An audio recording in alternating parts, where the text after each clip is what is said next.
Imaginez un instant. Vous êtes assis dans un avion de ligne, en pleine tempête. Les éclairs illuminent le ciel, la pluie martèle violemment les hublots, et vous vous demandez comment diable ces énormes moteurs suspendus sous les ailes peuvent continuer à fonctionner dans de telles conditions. Après tout, on nous a toujours dit que l'eau éteint le feu, non?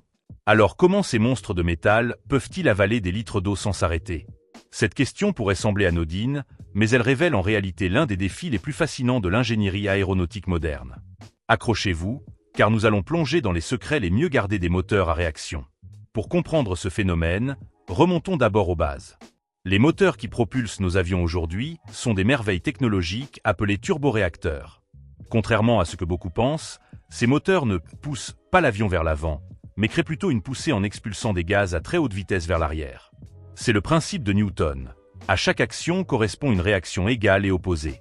Le processus est d'une simplicité déconcertante en théorie. L'air extérieur est aspiré par l'avant du moteur, puis comprimé à des pressions phénoménales. Cette compression fait grimper la température de l'air à des niveaux que vous n'oseriez même pas imaginer. Du kérosène est ensuite injecté dans cette fournaise, créant une explosion contrôlée qui propulse les gaz vers l'arrière à des vitesses supersoniques. Mais voici où les choses deviennent vraiment intéressantes. Sur la plupart des avions commerciaux actuels, vous ne voyez pas vraiment un moteur à réaction traditionnelle. Ce que vous observez, c'est en fait un turboréacteur à double flux, ou turbofan comme l'appellent les ingénieurs. Cette différence est cruciale pour comprendre pourquoi ces moteurs peuvent braver les tempêtes les plus violentes. Regardez attentivement la prochaine fois que vous monterez dans un avion. Cette énorme structure circulaire à l'avant du moteur, ce n'est pas juste pour faire joli.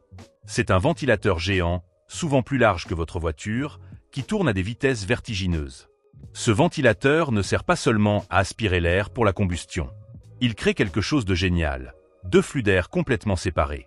Le premier flux, appelé flux primaire, pénètre au cœur du moteur où se déroule la combustion. Mais le second flux, le flux secondaire, contourne complètement le cœur du moteur. C'est comme si vous aviez deux moteurs en un moteur à réaction traditionnelle au centre, entouré d'un ventilateur géant qui pousse l'air directement vers l'arrière. Cette configuration révolutionnaire résout élégamment notre problème d'eau.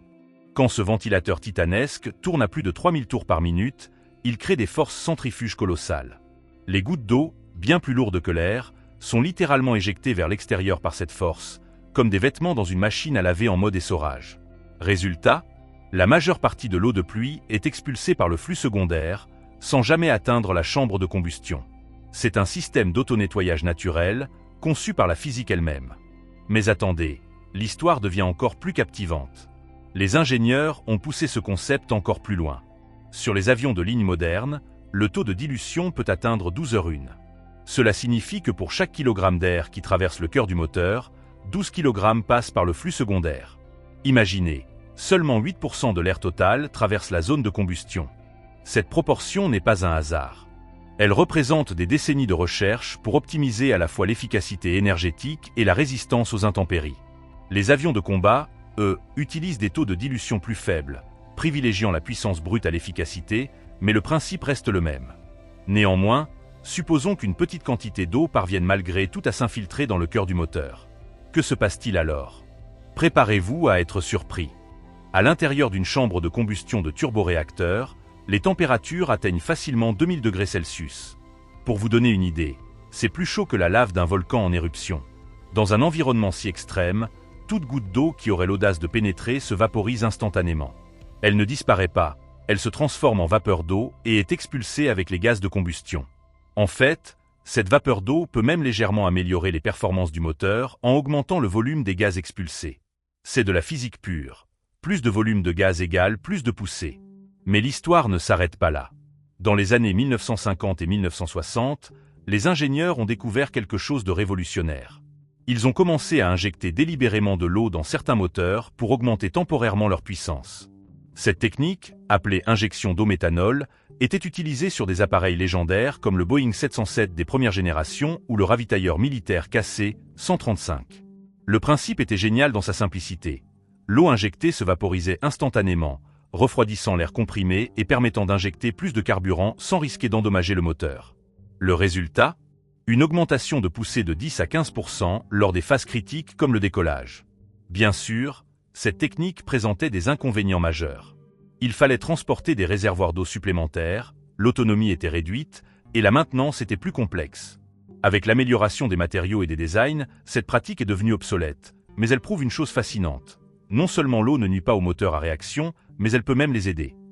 Maintenant, parlons des moteurs plus anciens ou spécialisés, les turboréacteurs purs, sans ventilateur frontal. Ces moteurs, qu'on trouve encore sur certains avions de combat ou jets d'affaires, n'ont pas de flux secondaire pour dévier l'eau. Tout l'air aspiré passe directement dans le cœur du moteur. Paradoxalement, ces moteurs gèrent la pluie encore plus facilement. Sans obstruction, l'eau traverse directement les étages de compression et atteint la chambre de combustion où elle se vaporise instantanément. C'est comme jeter un seau d'eau dans une fournaise industrielle.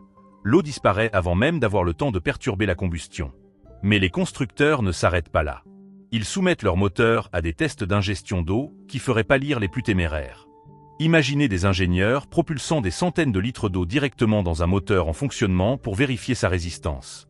Ces tests, obligatoires pour la certification, simulent des conditions bien plus extrêmes que tout ce qu'un avion pourrait rencontrer en vol réel. Les résultats sont spectaculaires. Les moteurs continuent de fonctionner normalement, même quand ils avalent des quantités d'eau qui feraient s'arrêter n'importe quel moteur automobile. C'est la différence entre un moteur conçu pour fonctionner à température ambiante et un autre conçu pour maîtriser des températures infernales. Et si, dans un scénario absolument extrême, une quantité monumentale d'eau parvenait à éteindre temporairement la combustion? Les ingénieurs ont prévu cette éventualité. Chaque moteur est équipé d'un système d'allumage continu avec des bougies haute énergie capables de rallumer instantanément la combustion. Ces systèmes sont si efficaces qu'ils peuvent redémarrer le processus de combustion en quelques millisecondes. Voici le plus impressionnant.